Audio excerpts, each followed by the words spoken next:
읽어보겠습니다. 시작.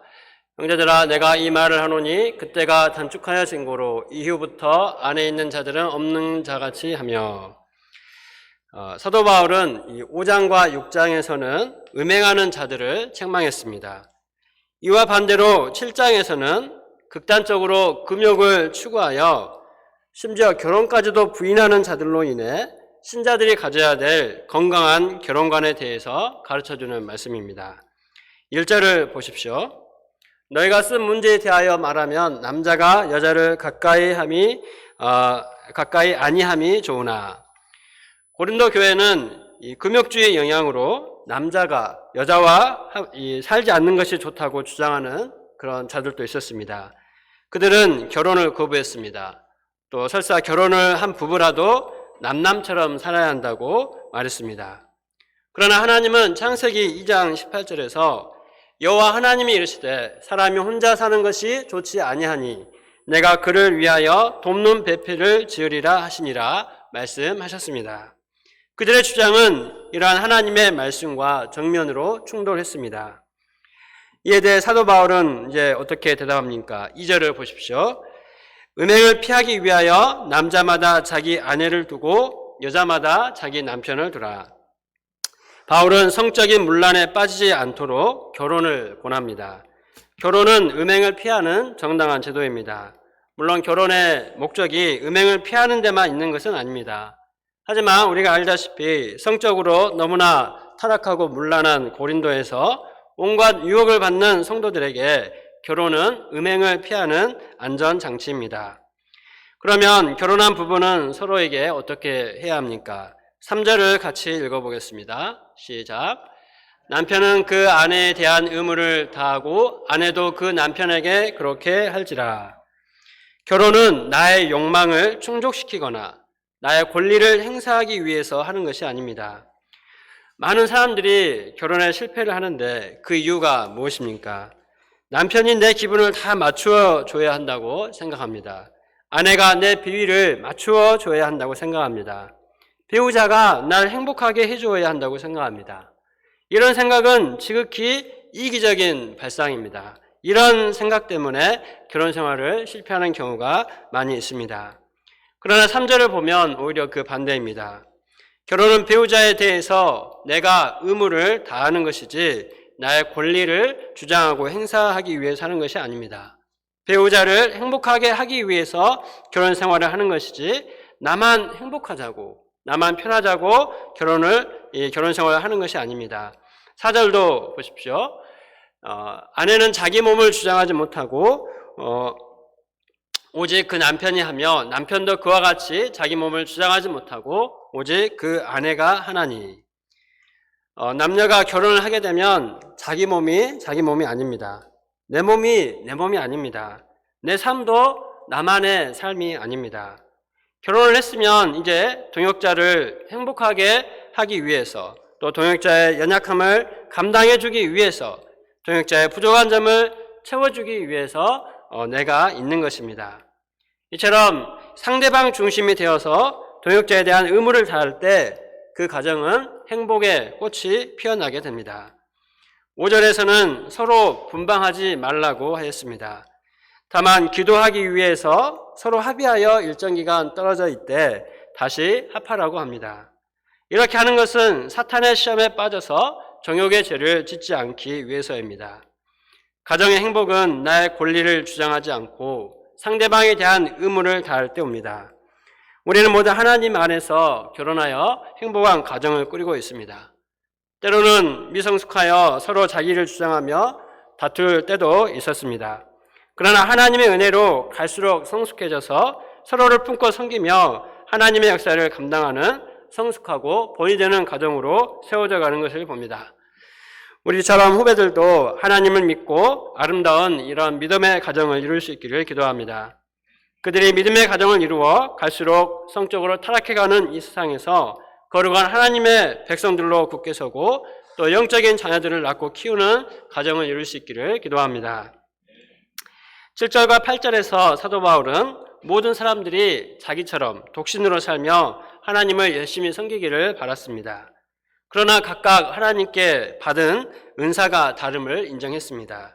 자신처럼 독신의 은사를 받은 사람도 있지만 대부분의 사람들은 가정을 이루는 것이 하나님의 창조의 뜻에 합당하게 사는 것임을 알았습니다. 그래서 결혼을 했으면 이혼하지 말고 잘 살라고 권면합니다. 10절과 11절을 보십시오. 결혼한 자들에게 내가 명하노니 명하는 자는 내가 아니요 주시라. 여자는 남편에게서 갈라서지 말고 만일 갈라섰으면 그대로 지내든지 다시 그 남편과 화합하든지 하라. 남편도 아내를 버리지 말라. 당시 고린도 교회에는 이 불신자 남편과 결혼한 아내, 또 불신자 아내와 결혼한 남편들이 다수 있었던 것 같습니다. 이로 인해서 그들은 서로 말이 통하지 않고 신앙생활에도 어려움을 겪었습니다. 이런 가정들에게 사도 바울은 이혼하지 말고 상대방의 구원을 위해서 끝까지 기도하라고 권면합니다. 14절을 보십시오. 다 같이 한번 읽어보겠습니다. 시작. 믿지 아니하는 남편이 아내로 말미암아 거룩하게 되고 믿지 아니하는 아내가 남편으로 말미암아 거룩하게 되나니 그렇지 아니하면 너희 자녀도 깨끗하지 못하니라. 그러나 이제는 거룩하니라. 사실 부부가 신앙이 다른 것처럼 힘들고 어려운 점도 없습니다. 신앙이 다르다는 것은 생각하는 것이 다르고 또 삶의 그 가치관이 완전히 다르다는 것을 의미합니다. 추구하는 방향, 또 삶의 소망이 다릅니다. 이때 많은 갈등과 다툼이 생길 수 있습니다. 그런데도 사도 바울은 서로 갈라서지 말라고 합니다. 여자는 남편에게서 갈라서지 말라. 남편도 아내를 버리지 말라. 혹시 갈렸을지라도 다시 그 남편과 화합하도록 하라. 바울은 되도록 이혼을 하지 말라고 말합니다. 15절에 보면 오직 한 가지 경우 불신자 배우자가 스스로 못 살겠다고 나갈 경우를 빼놓고는 이혼하지 말라고 합니다. 그러면 왜 이혼하지 말아야 합니까? 16절을 다 같이 읽겠습니다. 시작. 아내된 자여 내가 남편을 구원하는지 어찌 알 수 있으며 남편된 자여 내가 내 아내를 구원하는지 어찌 알 수 있으리요. 남편의 인내로 불신자 아내가 어느 순간에 믿고 구원받을 수가 있기 때문입니다. 또 아내의 눈물의 기도로 어느 날 불신자 남편이 예수님을 믿고 구원에 이를 수 있기 때문입니다. 이를 볼 때 가정은 이 구원의 역사를 성취하는 가장 소중한 교회인 것을 알 수가 있습니다. 수양회 때 철로역정 심포지엄을 발표한 이현아 박사님 가정은 모두가 불신자였습니다. 그러나 이현아 박사님이 예수님을 믿게 되었습니다. 그때 예수님을 믿지 않는 남편이 교회에 가지 못하도록 핍박을 했습니다. 그러나 끝까지 예수님을 믿고 성경 공부하고 예배드리며 신앙생활할 때 하나님의 은혜가 임해서 더 이상 핍박하지 않게 되었습니다. 지난 가을 수양회 때는 철로역정 심포지엄을 발표하는 것을 응원하기 위해서 교회에 오셨습니다. 이분도 언젠가는 예수님을 믿고 온 가족이 함께 예배드리는 은혜가 임하기를 기도합니다. 이렇게 하나님은 주권적으로 불신자 가정도 구원의 은혜를 베풀어 주십니다. 오늘 말씀에서 사도 바울은 전반적으로 결혼을 꼭 해야 한다는 주의는 아닙니다. 물론 자신이 독신으로 살았기 때문이기도 하지만 더 큰 이유는 26절 내 생각에는 이것이 좋으니 곧 임박한 환난으로 말미암아 사람이 그냥 지내는 것이 좋으니라 말씀에서 보듯 임박한 환난 때문입니다. 이 임박한 환난을 두고 예수님께서 곧 재림하실 것을 염두한 것이다 라는 말하는 사람도 있고 또 마가복음 13장 말씀대로 곧 닥칠 대환난을 의미한다고 주장하는 학자도 있습니다. 그러나 그 의미가 무엇이든 임박한 환난은 누구에게나 있습니다. 왜냐하면 우리는 언젠가는 죽음이라는 환난을 맞이하게 될 것이기 때문입니다. 특히나 오늘날은 코로나19와 같은 생각지도 못했던 전염병과 각종 재난, 그 외 온갖 사건, 사고들이 참으로 많습니다. 언제, 어떻게, 또 어떤 환난이 내게 임박해 올지 아무도 모릅니다. 그래서 사도 바울은 괜히 처녀 총각들에게 결혼하지 못하게 하려고 이렇게 말하는 것이 아닙니다. 고린도 성도들을 진실로 아끼고 사랑하기 때문에 임박한 환난을 대비해서 어떻게 살아야 할 것인가 조언하고 있는 것입니다. 그러면 임박한 환난을 대비하는 우리는 어떤 자세로 살아야 합니까? 29절에서 31절을 다 같이 읽겠습니다. 시작.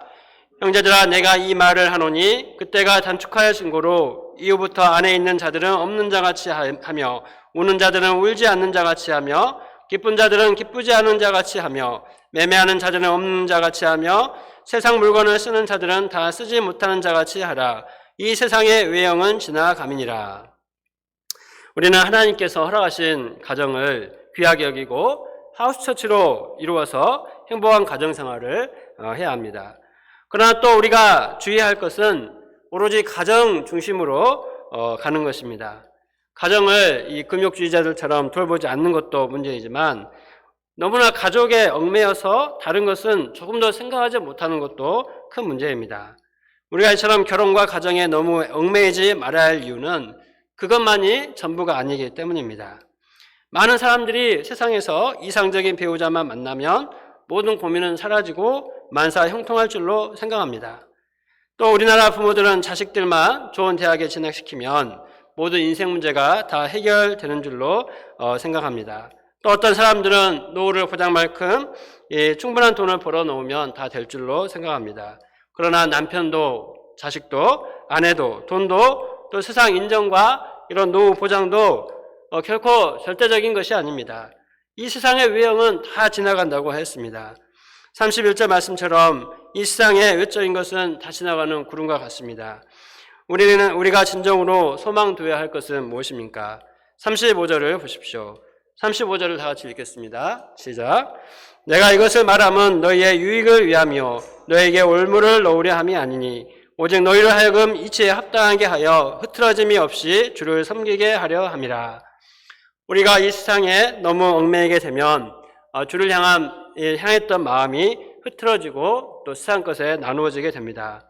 무엇을 먹을까? 무엇을 입을까? 누구와 결혼할까? 결혼해서는 또 어떻게 살까? 자식들은 어떻게 키울까? 또 자식들은 누구와 결혼시킬까? 나의 노후 대책은 어떻게 할까? 이렇게 한이 없습니다.